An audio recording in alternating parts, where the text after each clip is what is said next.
Dear students, today we discuss the assembly language programming of 8051 microcontroller on interrupt based logic. Okay, write a program using interrupts. Okay, very important. So you need to use the concept of interrupt that continuously get 8-bit data from port 0 and send it to port 1. That means the port 0 you need to configure as the input ports. Similarly, the port 1 pins you need to configure as the output ports. Why? Because you are getting a data, see 8-bit data from port 0. That means input you need to configure as the input and send it to port 1. That means so you are getting a data in port 0, it is going to accumulator. From the accumulator it is going to port 1, right? So in that way you need to configure port 0 as an input and port 1 as the output pins, while simultaneously creating a square wave of 200 microseconds period of on pin 2.1. Right, whenever interrupts come, you want to generate the square wave of 200 microseconds period on pin P2.1. So this is the logic. Whenever interrupt come, you want to generate the square wave on pin 2.1. The rest of the time you want to get a data in port 0 and you want to send it to the port 1. So this is the logic you want to write the program. Here we are going to use timer 0 and mode 2 logic. Right, in that timer we are going to use a mode 2 concept. Okay, what is the frequency we are going to use? 11.0592 megahertz. Okay, so we are going to use timer 0 and mode 2. What is the mode 2? Mode 2 is a 8-bit auto reload timer. That means whenever overflow rise, it will reload the value from the th0, right? It will reload the value from the th0. So if you calculate the value for th0, the 100 microseconds divided by 1.085 microseconds, this 1.085 microseconds is your execution time for single instruction. So if you calculate, you will get 92. If you convert 92, you will get hexadecimal value of A4H. Okay, now we will go to the program. Okay, so org000H. So I am saying to the assembler, start the program from the address of 000H. Okay, so long jump main in the second line of the program. That means I am going to the main program. Okay, that means main is a label, right? It is going to the label of main, right? So if you go to the main program, you can see this is a label. Okay, so it starts from the address of org0030H. So from 000H to 0029H I am not using because those addresses are allocated for interrupts. Okay, so I am going to use from only 0030H. So those addresses are allocated already in for interrupts, right? So that's why I am not using. Okay, so now see move P0 FFH. That means I'm configuring port 0 as a, those pins are configured as a input ports, right? That means 111111111. So all the pins in the port 0 are configured as a input ports, right? Similarly, port 1 is the immediate value I'm sending to port 1 and configuring as a output port. Okay, so then clear pin 2.1. So you know that in 2.1 only you want to generate a square wave, right? So what I'm doing is I'm making 2.2 as the output pin. I'm configuring 2.1 as the output pin. Okay, so next line, move tmod comma hash 0 to h.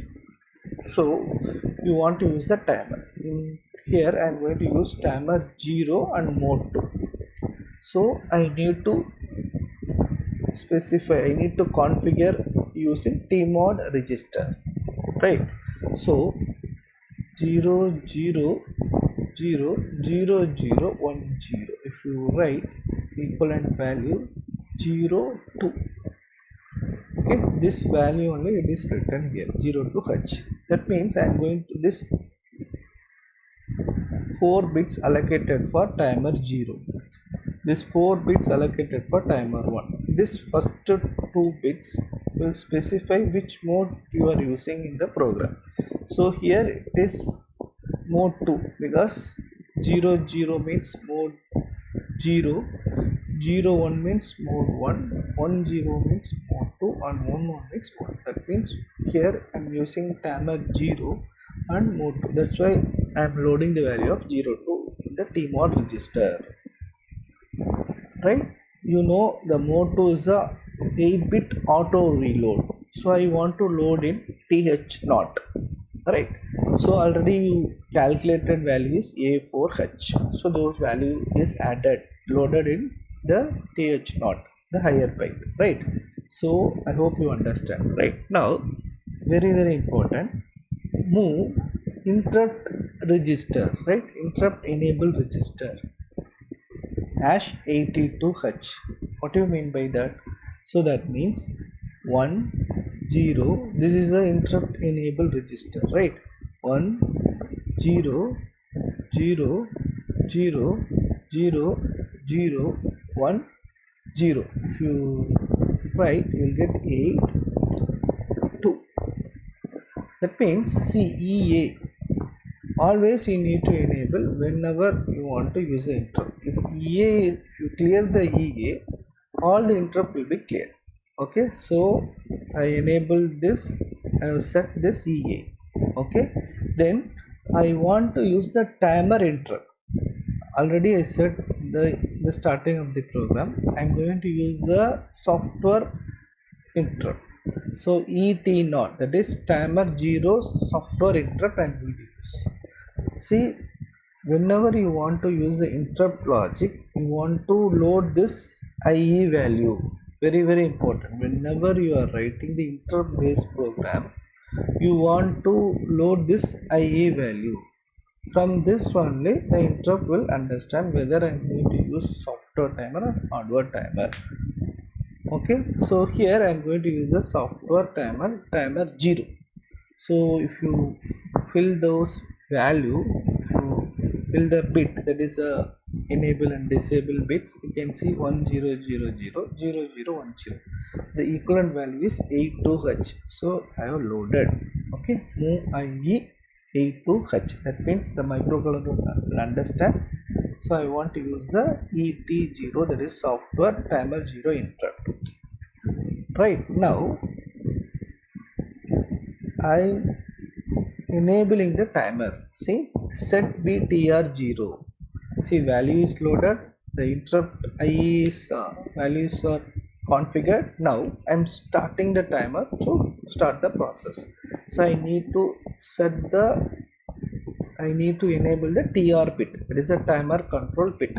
So TR0, why it is 0? Because I'm using the timer 0, so that is a TR is a control bit for the timer, right? Once you enable, the timer will start, right? Already I said, whenever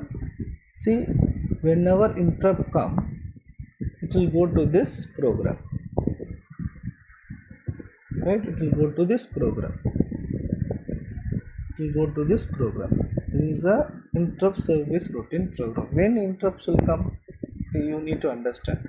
See, this is a software interrupt. See, it is, the value is loaded A4, right? The th naught value is loaded as A4. So it will start to count from A4, A5 up to FF. during this transition, what is your TF flag? TF flag will be 0. Whenever it reach FF, you have a overflow, right? So this is very important. Whenever you reach FF, you will get the flag status of 1. See, whenever you write the program in the timer, what you do, you will be writing, you will be polling, you will be checking every time, right? That is a waste of time. You will be checking with the condition of jump if it is not set. So you will be checking every time. That is a timer flag. But here I am not checking anything, right? Once you enable the interrupt, it will it will check for flag 1. If flag 1 comes, immediately will raise the interrupt. That is the difference between the polling method and interrupt method. See, here I am not checking the flag continuously. Here, once if TF is 1, that means once it get the overflow, immediately it will come to the ISR program, right? That is the logic you need to understand, right? While it counts from AF to FF, your timer flag is 0, right? Whenever it meets the condition of overflow, that is FF, the TF will become 1 immediately. Whenever when TF is become 1, right, when TF become 1, it immediately it will go to this internet, so your ISR routine program. So what is the address they used for this software timer?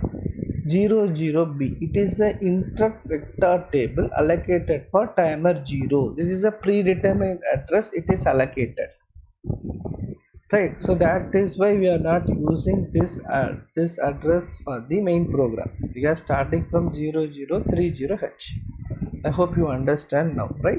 So for this timer 0, I already this address is allocated in the interrupt vector table, right? Whenever interrupts come, when TF equal to 1, the interrupt will come, right? So that time it will go to ISR routine program and it will take a complement, right? It will toggle the 2.1 pin. What see, already you cleared, right? So you consider it was 0. If you toggle, you will get 1. You'll get 1, right? You'll get 1, right? So and return from ISR. Once it meets the instruction RET, it will return from ISR and it will go to the main program. It will go to the main program. Okay, it will go to the main program. Then it will get the input from P regular task. So you know the port 0 is configured as a input port. So it will get the data in P0, whatever status in P0, that is transferred to accumulator. Whatever data you received in accumulator, that is going to P1, right? So P0 is your input ports and P1 is output port. That's why we configure it, right? So then this is a general action will be doing perform continuously. Whenever interrupt come, when software interrupt will raise when TF equal to 1. So that you need to remember. So then short jump back. So again this will keep on working. Whenever the timer flag is recognized as 1, the ISR routing program will work. The rest of the time, the data will get in P0, it will transfer to A, the content of A will be transferred to P1. So this is the logic of this program.